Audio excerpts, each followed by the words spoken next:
All right, Derbyites, now it is time to talk about the big categories of Emmy night and what we think is going to get in, what we might hope gets in as a long shot. I'm Charlie Bright, and I am here with my good friends, Daniel, Marcus, and Ralph. So the first one we're going to talk about is comedy series, and I just want to throw this out to everybody here. Does anybody not have Modern Family in number one? No. Okay, Daniel. Yeah. Please offer your head up on the chopping block and explain yourself. It's too early for me to tell what will win because so much of my prediction will depend on the lineup of nominees, what gets maybe writing and directing nominations, and all that sort of stuff. I just feel like once the nominations come out, I'm not going to be predicting Modern Family. I'm going to be predicting whatever looks good against Modern Family. And so I'm right now anticipating that will be Veep. It's been increasing in nominations every year. It finally got into the writing category last year for the first time, which it hadn't had, so we were thinking, okay, it can't really win without a writing nomination. Statistically speaking, that's very rare. Hasn't happened since Friends, I don't think. And so it got that. It got yet another actor in last year, Gary Cole, in the guest acting category. It's building and building. It hasn't missed its window yet. It's still, I think, peaking. Julia Louis-Dreyfus keeps winning, so it just feels like of these shows, of this lineup, it feels like it's the heir apparent. If something's going to beat Modern Family, it's positioned to do so, and it will depend on what the list of nominations looks like, just in terms of if it gets more nominations, if it gets writing and directing, if it gets all the same actors and all that sort of thing. So it's very much pending. But I just didn't want to have Modern Family in my number one spot by default because I knew I probably wouldn't be predicting it as of nominations morning. And what are your other four, or I guess, I'm sorry, other five? We have 7 in this category now. What are your other 5 that you have getting in?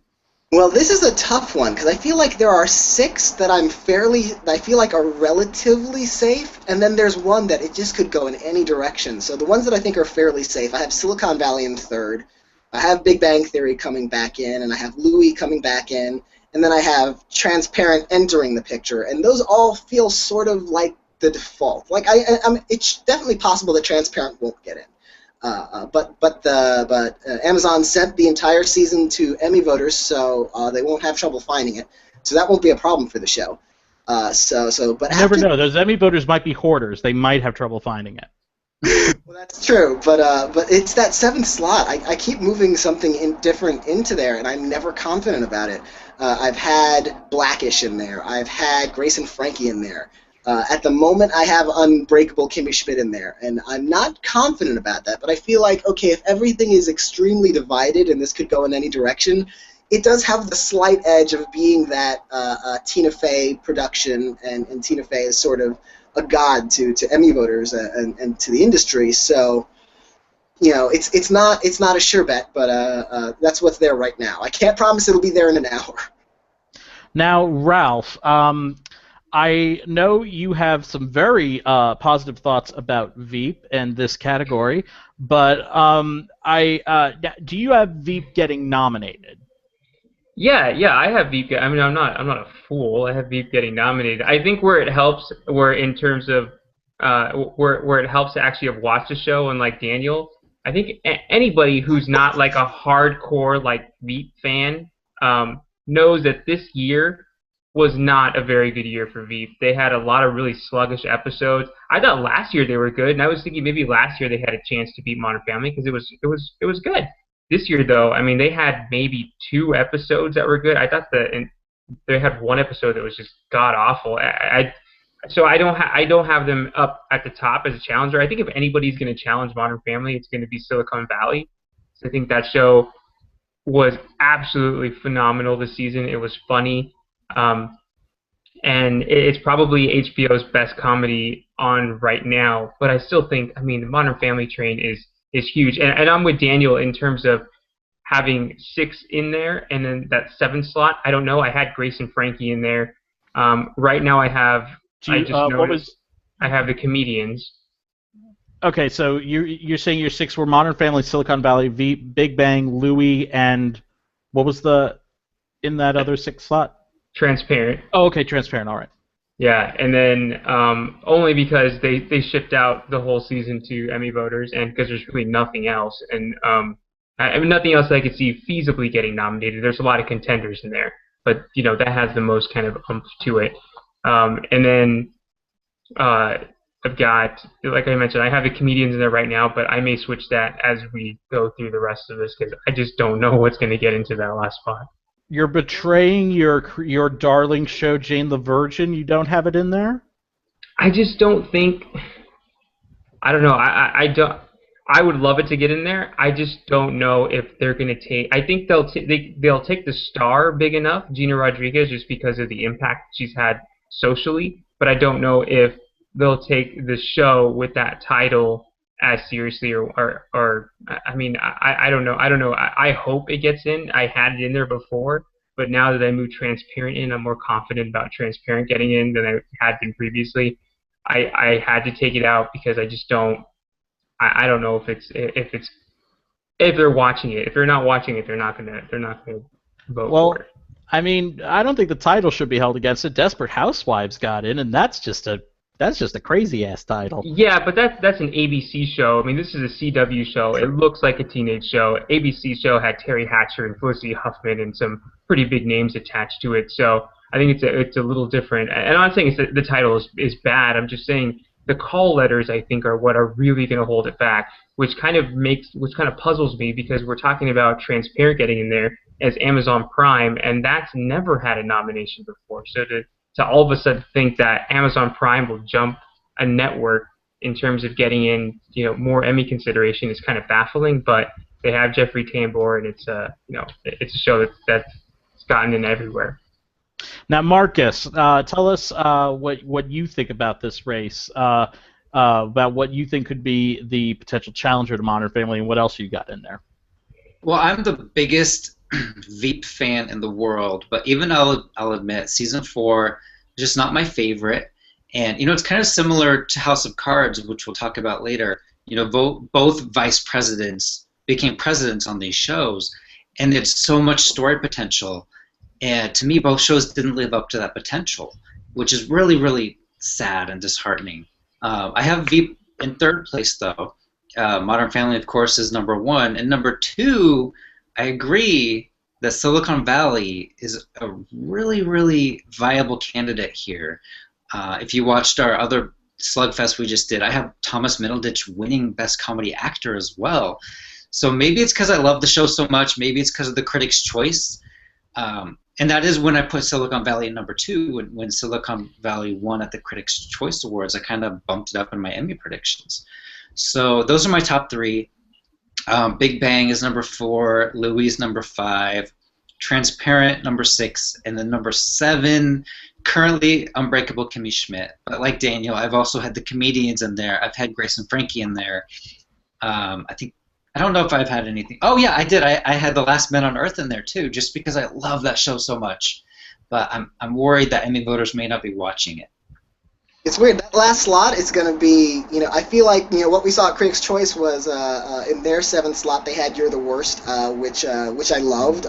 But I don't think it has a shot at the Emmys. But I feel like it could be a similar phenomenon. I would not be surprised if we see a 7th nominee in one of these categories that's nominated for Best Series and only Best Series. Didn't that happen with Big Love? It happened to Big Love. It happened to Scrubs also one year. Scrubs, yeah.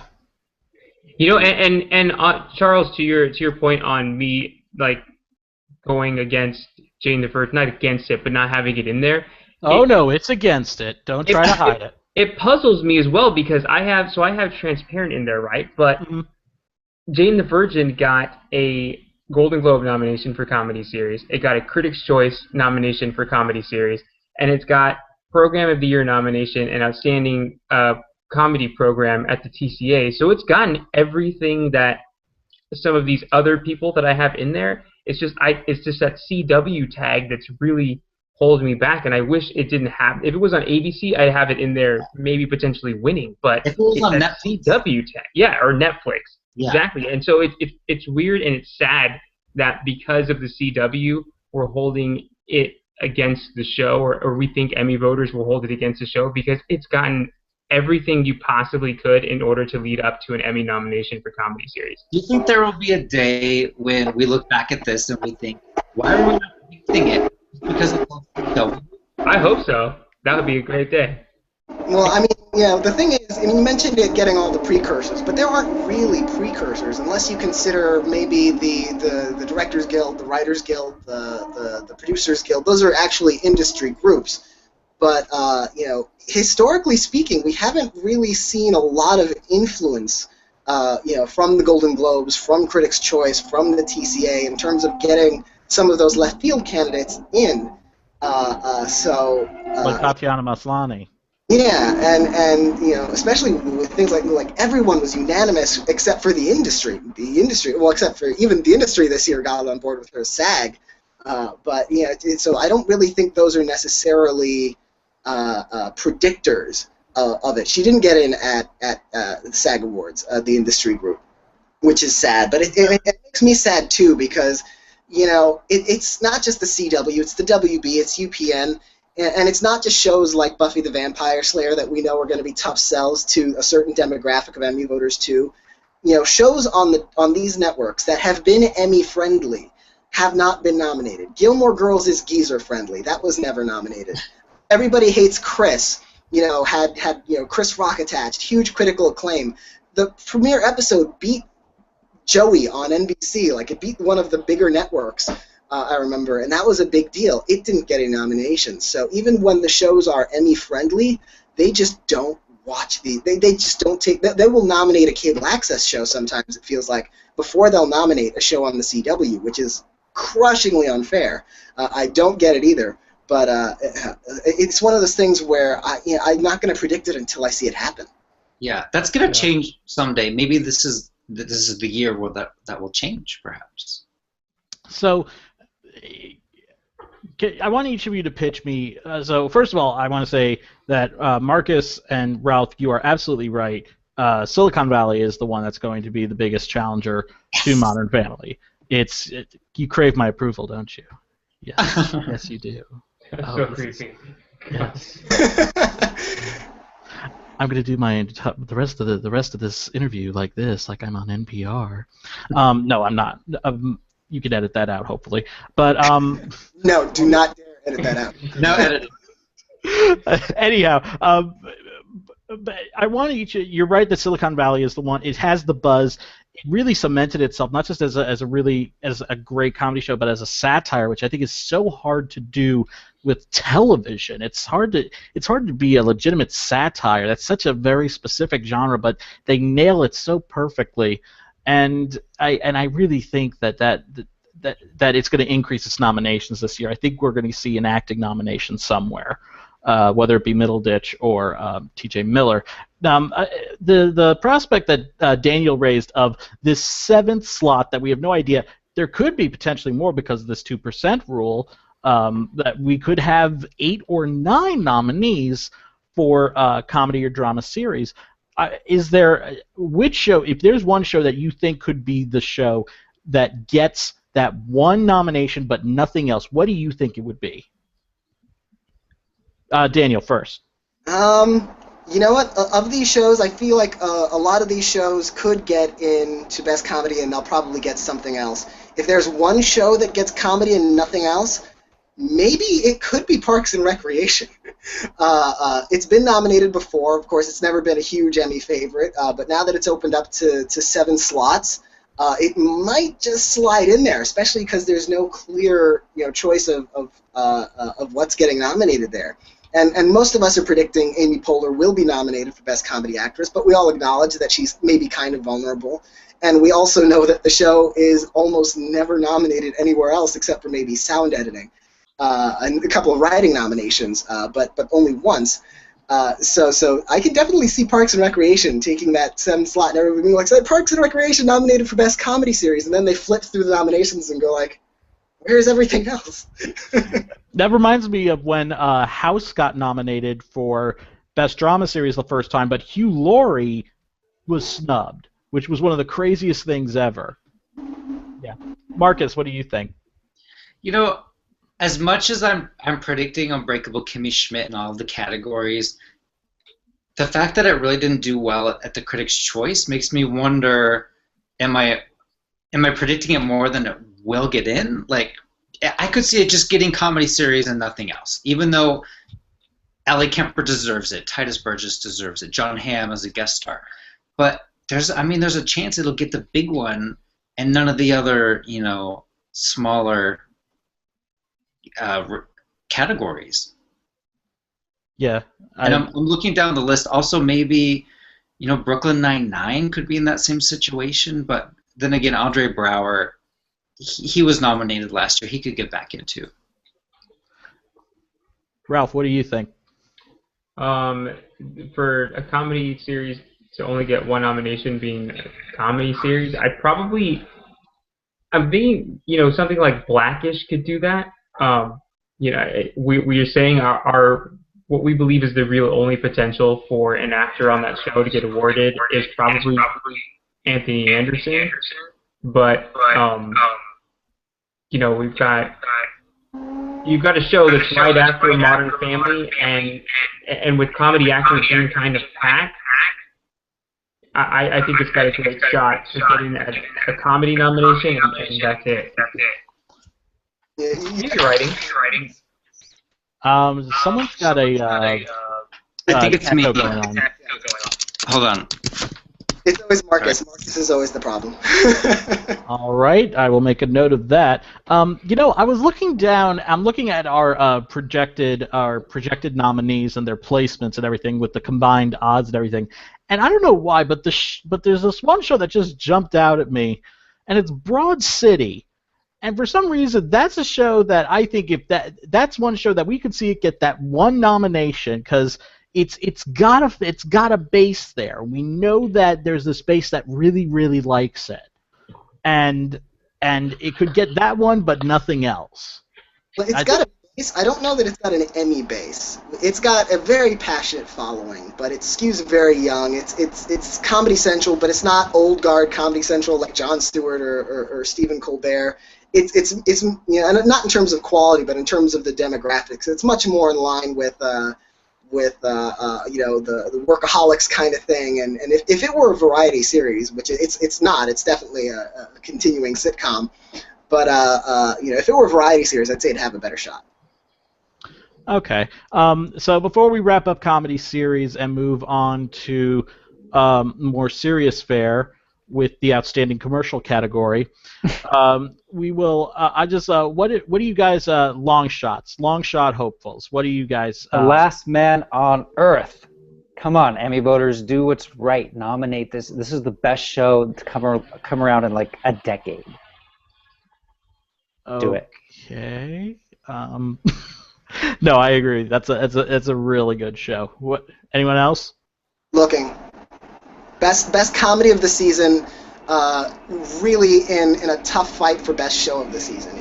The first season was good. The second season was on another level. It was just outstanding. I completely agree. Looking was fantastic this season, and plus I got to look at Russell Tovey's ass, which is always a nice perk. Ralph, anything from you? What was the question again? I don't know. I got sidetracked by thinking about Russell Tovey. It's long shots. Well, yeah. Long shots. Ralph's is Jane the Virgin, so let's move on. That's possible. That's not a long shot, though. That's not that big a long shot. It's only we have it in 8th place right now. I have it getting in. Yeah, Parks and Recs is more of a long shot according to Gold Derby odds than Jane the Virgin is. Yeah, so suck on that, Marcus. But my long shot would probably be Mom. I thought it had a really great creative season. I think it's too bad that Anna Faris doesn't get more credit for the work that she does. But it tackles a lot of social issues and it makes them funny. And so I think that would probably be my long shot pick. Oh no, actually I take that back. I like You Mom a lot, but my long shot pick, I forget, is The Goldbergs on ABC, which is one of, if not the best comedy series on television right now. Funniest by far. All right, then. Well, let's move over to the genre that we are engaging in right now, which is drama. Does I'm curious who here has which of you guys has Mad Men in your number one slot? No. None of No. us? All right. Well, Tom. See, we're not predicting it. At least right now. At least right now. I will incur his wrath later. But what do we all have in number one? I kind of have, I don't know if it's because it's my favorite or because I really, really think it'll happen, but it's Game of Thrones.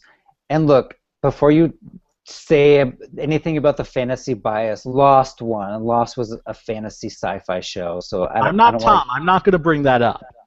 yeah, I don't want to hear that. But look, this is its 5th season, and arguably this is its best season. I hope you guys agree with me on that. But what other shows won in their 5th season? The Sopranos, 24, and there was one other, right? Breaking Bad. Breaking Bad. I haven't heard of that. I hope it's good. But the Game of Thrones is in it's that magic number of the 5th season. I think Law and Order won in its 5th season. I don't know. I'll have to check. I'll check after I'm done. After I get off my soapbox here. Okay. But You soapbox and I'll check. okay, but Game of Thrones. It's just it's not just a popular hit. It's a critical hit as well, and that's really important. And it aired. Its season finale aired the day before Emmy voting started. I'm sure that was purposeful on HBO's part. They're masters at this Emmy game, and that was really, really genius of them to do. And I don't know, it's just this season overall, it really kind of hooked America like Breaking Bad did. And I think that's going to help it, claim the win. Law and Order actually won in season 7. Okay. What do you guys have in the number one slot? Jump in. I've got Game of Thrones. And Marcus, you can listen to me because it's never been one of my. I've always liked it, but I've never loved it. Like, it has amazing moments and then a lot of exposition and hookers, and laboriously hidden male genitalia, and then every once in a while a great amazing episode. So I don't have like that kind of confirmation bias where I want to see it win because I want to see it win. It's the 5th season, the magic 5th season, like you said, which is probably more a coincidence than it is an actual factor. But there are other factors too. It's the biggest show on TV. It's both it's critically acclaimed, and I think it's kind of what separates it from other sci-fi and fantasy shows like Orphan Black or Buffy or that sort of thing is it plays very much like historical fiction with dragons. It doesn't feel like the kind of fanboy show, even though of course it is a fanboy show, but it doesn't feel like just a fanboy show. It has that cultural significance, that geezer friendly texture to it that I don't think the occasional dragon will necessarily interfere with, and it's getting big enough to the point where if not this season, then for another season, potentially maybe the last season, whenever that comes, it's becoming one of those things, like it could reach Lord of the Rings level position where the TV Academy has to vote for it or else they know how bad they look. And that happened with the Lord of the Rings. The Return of the King, even though it shattered all history for fantasy, it's never won before an Oscar. It was such an inevitability that year for Lord of the Rings because everyone knew it just had to happen, or else the Oscars almost would declare themselves instantly irrelevant. And that could happen with Game of Thrones, if not this year, then in a coming year. If Game of Thrones goes off the air without having won Best Drama Series, I think if it keeps on the trajectory it's going as this cultural entity, I think that's going to look bad.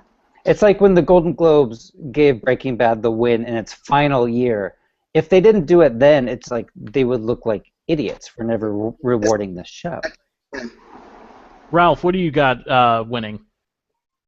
I have the same as the other two guys. I have Game of Thrones. I think I had it in there after they sent us the first 4 episode screeners, and I emailed you guys and I said this thing's gonna win best drama. I mean, the characters were so much more fleshed out. It wasn't dependent on all these like bells and whistles that they had. I thought last season, season 4, wasn't very good, and I mean it was okay, but I didn't think it was very good. I thought it had a couple of really bad episodes. And this season I thought was just incredible. Everybody was on top of their game. The stories flowed really well. And what was great about this year is it played so much more like almost to Daniel's point, it played so much more like a drama than it did any kind of other genre show, that if you give Emmy voters 6 episodes, they'll be able to follow what's going on and not be confused as to, jumping from one story to another story to another story to another story. It just flows a lot better. So I have it winning, and I think also what Marcus said, as popular as it is, I mean, with the popular vote this year, the new strat, I'm just thinking the way that voting would probably go this year, it has a much better shot of getting more votes because of that popular vote than it had before. So I think it's in a great position, and really nothing else we can say in this drama. These drama competitors have been like completely Breaking Bad-ish. Yeah. I will say another thing to keep in mind that bodes well for Game of Thrones is because the base number is being extended from 6 to 7, and you also have the possibility of 8 or 9 nominations. That means it takes less votes to win. Is that true with this, or is that true with this, or is it straight popular? I always keep forgetting with the Emmys. I can't remember if it's a weighted kind of system like the Oscars are. I don't think it's quite like the Oscars, but I don't know if it's a straight up or down vote either. Okay, but I think go on. And the 6-episode thing that Ralph mentioned, I don't know if that's even going to be a factor anymore. Like in the past, if you're nominated for Best Comedy or Best Drama, you submit your 6 best episodes, and then those are paired into 2, and then the groups of 2 are sent off to voters. That's all changing this year. Now, all 6 episodes go up online, and if you're a voter, you watch all 6, or you watch all 6. No one's going to watch 6 episodes of one series, let alone 6 episodes times 7 nominees. It's not going to happen. So also what Ralph mentioned, I think, is the popular thing. That's when, if you're as popular as Game of Thrones, that's going to help you because no one's going to watch your episode submissions. Let's face it. I think they will watch them for actors and actresses because then it's just 1 per show, which is 6 episodes. But when you're talking about 42 or more, if there's more nominees, no one's going to watch that many. It's not going to happen. Well, I think before we assume that, we have to get clarification as to a way to track. I don't think they would do this and not have a way to track to make sure. If they had people sign an affidavit before that you were going to watch all these episodes, or they had people in a room judging, these performances, they track them to make sure that people were watching these submitted episodes. So before we actually go off and say that it doesn't matter that we're submitting 6 episodes or not, I think we have to make sure that there's not a way for them to know. Maybe they do like the Netflix thing where it shows you how much of an episode is watched, and in a little bar. I mean, so it could happen, and if it does happen, you're right. I think it's better that it's not categorized in lumps of 2, and that it's all 6, because my point earlier was that it just flows much better than it has previously, or when you have to cut it up into 2. So that's what point I was making. My point, Marcus is wrong. I'm not too confident about them tracking it. I think in previous years for these submissions, when they moved from like these in-person judging panels where you actually have to go into like a hotel or something and watch the episodes, when they started doing the at-home voting, I think it was sort of an honor system basically. Like if you sign the affidavit and say you watch the episodes, you just give them the benefit of the doubt. I'm not sure if there was specifically a way to track whether they actually had. But we had seen, from the winners over the years that, given the winners and some of the surprises, it looked like these were probably based on the episode, so it looked like they were playing fair. So to get back to the actual race here, although I'm really enjoying this. Mad Men, where do we have it on our ballots? Where do you guys have it? 3rd place. I have kind of a wild card in second, and that's Downton Abbey. Um, you can't discount how popular Downton Abbey is. We're talking about how popular Game of Thrones is, but Downton Abbey is on. Do you call PBS a network show? A network like a regular Everyone broadcast? gets it. Yeah. Everyone gets it. So yeah. But I don't think it's typically grouped with the Big Four or Big Five. Yeah. Well, not in terms of like commercial revenue. And then I have House of Cards in fourth. I think I would have House of Cards higher if House of Cards had aired more recently, but I kind of feel like it's been forgotten. This also happened last year. By the time we were talking about Emmys, House of Cards was almost an afterthought. I also feel like it feels like the season wasn't as buzzed about. Like last season was buzzed about enough that it carried its way to the Emmys, and this season just doesn't feel like it's done that. I have Mad Men in fifth place. Where do you guys have it, Ralph? I have it in fourth. Daniel? I have it in third. I had it in fourth. I used to have House of Cards in second or third. But I since switched them up because as skeptical as I am, I don't really buy that it's going to win Best Drama Series again after winning it 4 times. But of the nominees, it does feel like it's one of the few that does have some fanfare around it going into this period. So that's one thing that made me put it above House of Cards. But I can't see putting it any higher than that. At least not until nominations. If we see a huge surge in nominations for Mad Men, maybe I'll reconsider. So, what other show? So, I'm guessing we've all got Game of Thrones. Do we all have Downton? Yes. Yeah. Okay. We all got House of Cards. We all got Mad Men. So that's 4. Now we have 3, and those are returning nominees. Now is the interesting part because we have 3 empty slots. True Detective and Breaking Bad are gone. And True Detective wouldn't be eligible in this category even if it did air new episodes at this point. And we have a 7th slot. What are our 3? Plus Orange. Orange is Orange is coming over from comedy, so I'm talking about last year's drama nominees. So you interrupted my big lead up, and now I'm done. Sorry. What do we all have? Orange getting in there? Orange is the new black. I have it in second. I have it in second. Yeah. If there's any show that beats, if there's any show, it has the buzz. It has the cultural impact. It aired new episodes in this nominations period, and of course, since it's Netflix, it's all dumped on online all at once. A lot of people might have binged it all already, like I know some of us have. I haven't yet. Other people might still be discovering the show in the period leading up to voting for the winners. Even though it does skew comic at places, I think the buzz sort of compensates for that. I think it's got the acclaim, it's got the buzz, it's got the cultural impact. It just feels like I can see it winning in a way that I can't really envision House of Cards or Mad Men or Downton Abbey winning right now. Yeah, I mean, and especially for the second season, I think the panel made the right call. The second season of Orange is the New Black was a drama. It was completely dramatic, and I think even though it may suffer more in terms of not getting as many nominations in the comedy category, I think it makes it much more competitive. I mean, we look at people like Taylor Schilling. That first episode was completely dramatic, and everybody said it was completely dramatic for her, but it was a great performance. She has a shot if she gets nominated. Lorraine Toussaint, there was nothing funny about her character, but she gave a great performance. If she gets nominated, she has tapes that can be competitive, or an episode that can be competitive. Same thing with Uzo and with Yael Stone and all these people in there. They have really great dramatic episodes. Sorry. I'm not going to ask that question because we're talking about drama series, so I'm going to hold that off for another thing.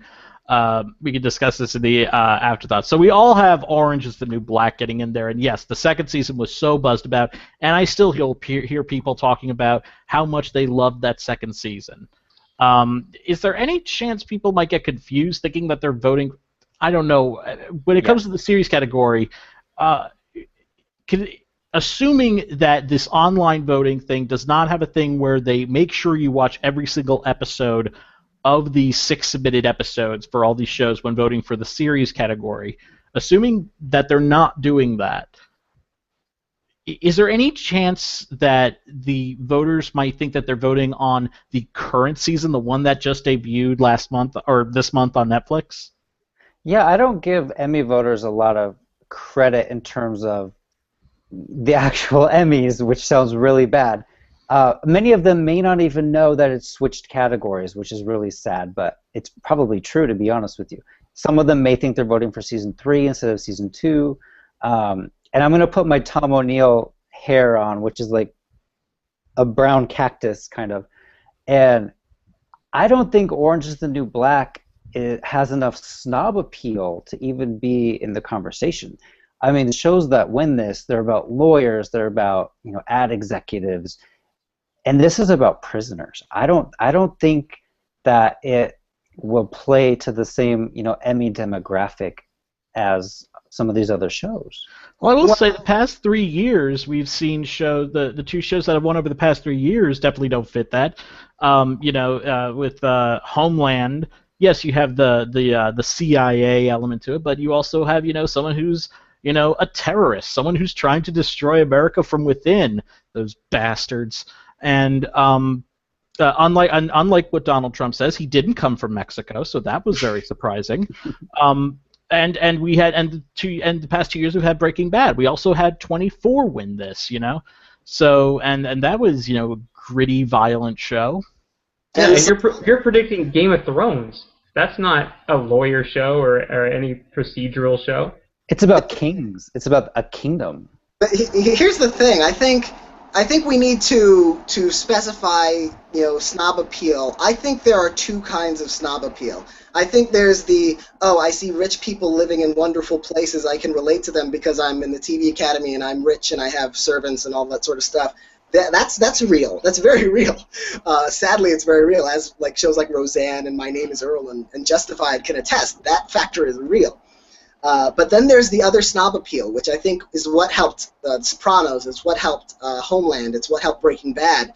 It's the snob appeal where voters of a certain class, you know, certain upper class, you know, kind of, or at least view themselves as upper class, feel cool and smart and incisive and knowledgeable for liking it. And I think Orange is the New Black has a little bit of that. Maybe not quite as much as like Breaking Bad or The Sopranos did, but I think it has that sort of cool factor where even though it's about like dirty, horrible prisoners, it's the cool show that you know the rich snobs will pat themselves on the back for liking and talking about at dinner parties. Good points. Very good points. Okay. So now we have these 2 other slots. Rob, I want to go to you first. Who do you have in these last 2 slots? I have a feeling I know what one of them is. Yeah, it's Jane the Virgin. No, Empire, of course. I mean, it's the most popular show on television, network, or cable, except for The Walking Dead. I don't think it's going to be denied an Emmy nomination for drama series. And the last slot was really hard. I have The Americans in there. I think, you know, after its Critics' Choice win, it had a really great season, and FX has put a lot behind it. I think if it's ever going to break into this damn race, it's going to be this year, and it has now to be. or never. Yeah, exactly. So I have it in there. And what about you, Marcus?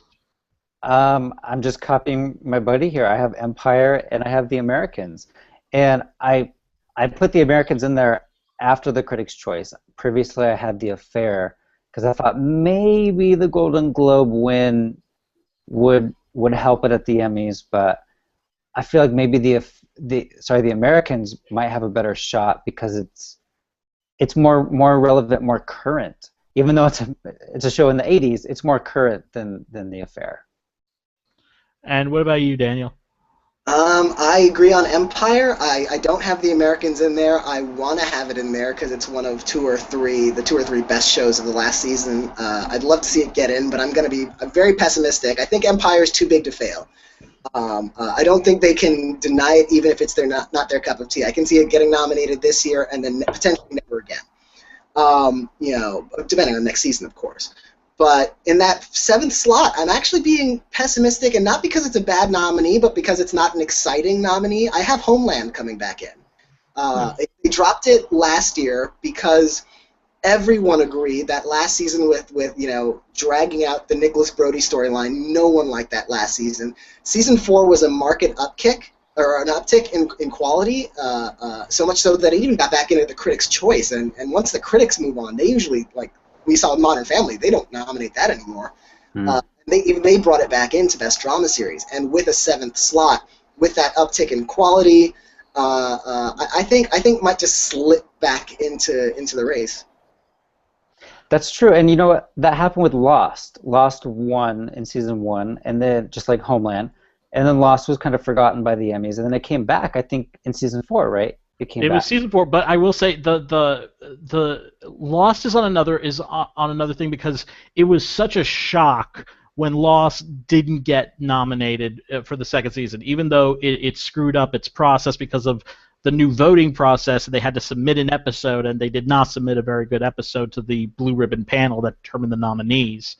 But that was a jolt when that wasn't nominated in its second season, but it returned in its fourth season. Yeah, there's the shock of Lost not getting in under that new system where you have like a popular vote decides like 10 or 15 preliminary semifinalists, and then a blue ribbon panel viewing a sample episode determines the nominees. And under that system, because Lost had trouble submitting episodes, because the show's so serialized that it doesn't really work as well out of context, it couldn't get back in under that system, and that jolted them. They felt that was reflecting so poorly on them at the time that they switched back. They're like, no, we're going back to popular vote. We need to get Lost back in, or we're going to look bad. Yeah. I have Empire definitely getting in, and in my seventh one, I have Better Call Saul in there right now. I think that one has a lot. I think there's a lot of residual Breaking Bad love. It has kind of a snob appeal because it is about a lawyer, but it's not about a lawyer who's doing very well. I think also that it also the fact that it didn't get in at Critics' Choice for Drama Series, but it did win both lead actor and supporting actor at the Critics' Choice Awards, and I think that's going to reflect very well on it going into this drama series race. Any thoughts on Better Call Saul? Yeah, I think it could definitely take that Breaking Bad slot. It's the same creative team, a lot of the same actors. If I had eight slots, I would put that in for sure.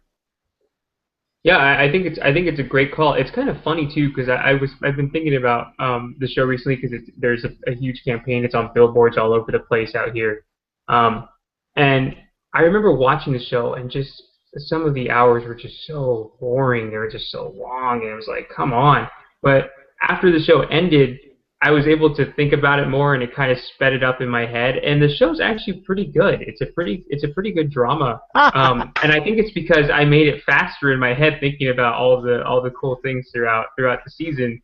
So I think it definitely has a shot at a nomination to get in there. And I mean, I'm just pulling for the Americans because I think it actually had a really standout season. But yeah. Mm-hmm.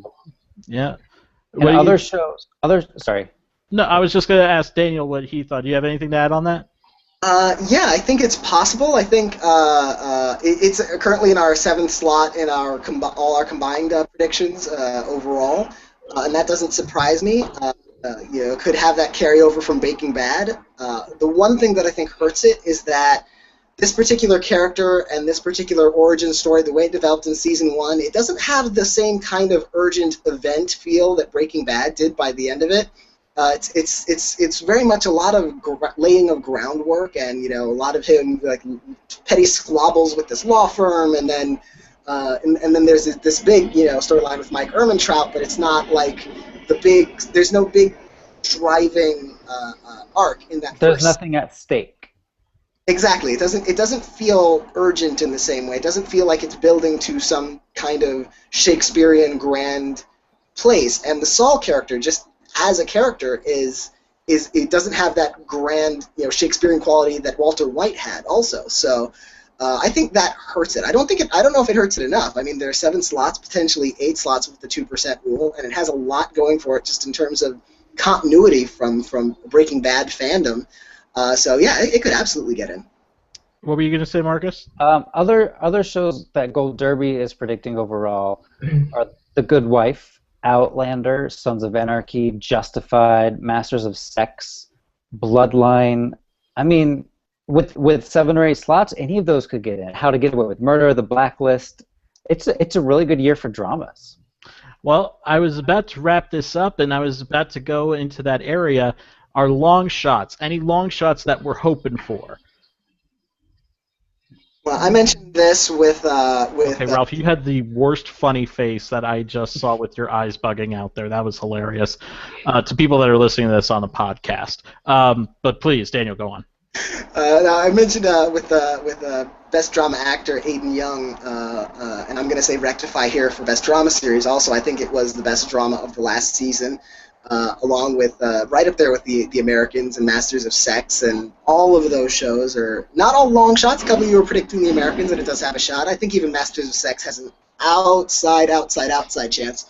But Rectify, oh my goodness, I loved Rectify in season 1. And then season 2 kind of improved in a way I didn't expect it to. It took me by surprise both seasons, and it's just, oh wow! I really want to talk to more people about that show. More people need to be watching that show. All right, you heard it, Gold Derby Nation. Start watching it so Daniel can talk to you about it. Marcus, what do you got? And you can have the chance to talk to me. I mean, it's an opportunity for both of us. A lost opportunity for some people. My favorite, dramas are the ones I'm rooting for: Game of Thrones and The Good Wife. Those are my favorite 2 of the year, and I'm looking down the list to see if anything else pops up. The final season of Sons of Anarchy was really, really good, and Bloodline, I feel like they didn't get enough love and support. Bloodline's a great show, and I have a feeling it'll be more popular once season 2 comes out. People will be like, "Oh my gosh, I forgot to watch season 1," and they'll binge it all. It's really good. Ralph, lay it on us. My long shot nominee That we don't even have. Yeah, that we don't even have listed on there is for Hannibal, which was just canceled for the last season. I thought the show was incredible, and it had an incredible season last year. And well, that was eligible last year. Oh, then I don't have Hannibal in there. That's why we don't have it in there. Then I have nothing. None of the other dramas really peeked out at me. So. Believe me, we would have put that in everywhere if that had been eligible. But yeah, it aired its last season in the spring of 2014, so it competed in the last Emmy cycle. Oh, that's right. That's why. Yeah, I binged it, so I didn't even pay attention to when it was. I thought it was. Yeah, got it. Then no, and none of the other dramas really interest me at all. So go Game of Thrones. I will say mine, but I just want to say, Daniel, your choice, Rectify, according to our Gold Derby odds, is in 42nd place, not quite last, so there's room to climb. It is ahead of Power of the Returned, Marco Polo. I mean, come on, don't underestimate it. That's right, baby. There's a chance. That's right, baby. 39th place. Excuse me, sir. 39th. Wow, it went up just those slots right when you were talking about it. You sold it so much. Oh, God. So I got to tell you, the last season, and I said this in some of the other ones, but the last season of Justified was just magnificent. It really was. What I thought was so wonderful about it was that it was also a tribute to the late co-creator of the show, or the, I guess, executive producer, Elmer Leonard, the great mystery writer. He played a big part in this show. I believe it was actually based on characters created by Elmer Leonard, and he was an executive producer on the show. And the ending of the show, which was written after his passing, reflected his style of writing and characters so well. And it wasn't necessarily a happy ending, but it tied up everything, and it felt appropriate, and it was great. And I love that last line that Walton Goggins has. Because first of all, Spoiler. I love the. Oh, okay. It's not really a spoiler. He just says, he looks at Raylan, and he says, "'Cause we dug coal together." And it's just a great ending. Although I do love this one scene where Timothy Oliphant comes into the bar, and of course, Boyd Crowder is guns blazing, and he goes, "Man, Raylan, your timing sure does suck." I just love that. It's just one of my favorites, and I would love to see this get in, but it probably won't happen. But we are going to be keeping track of all of this. We're going to be giving you more slugfests about this, more of our inane rantings about all of this that hopefully you all enjoy. And also, don't forget Emmy nominations. I believe it's July 16th. Is that correct? I believe so. I'm not gonna fact check you on that. So we'll Okay. assume. It's going to be. Remember, they're adjusting the times this year, so it'll be 8:30 on the West Coast, 11:30 a.m. on the East Coast, so that Marcus and Tom and Ralph don't have to wake up at 4 o'clock in the morning to get ready. Thank I God. don't know what kind of freaking vampire hours they've been keeping like these past few years, but this is thank goodness. Welcome to the 21st century. Nobody wakes up at 4 a.m. for anything. No crap. Well, they do for the Oscar nominations. They still do it. Well, the ball's in their court now. Oscar nomination. We as Gold Derby should boycott the Oscar nominations unless they push the announcement a couple hours later. The views of Daniel Montgomery are just his own and do not reflect the views of Gold Derby or any of its subsidiaries. So thanks a lot, everyone. We'll see you around.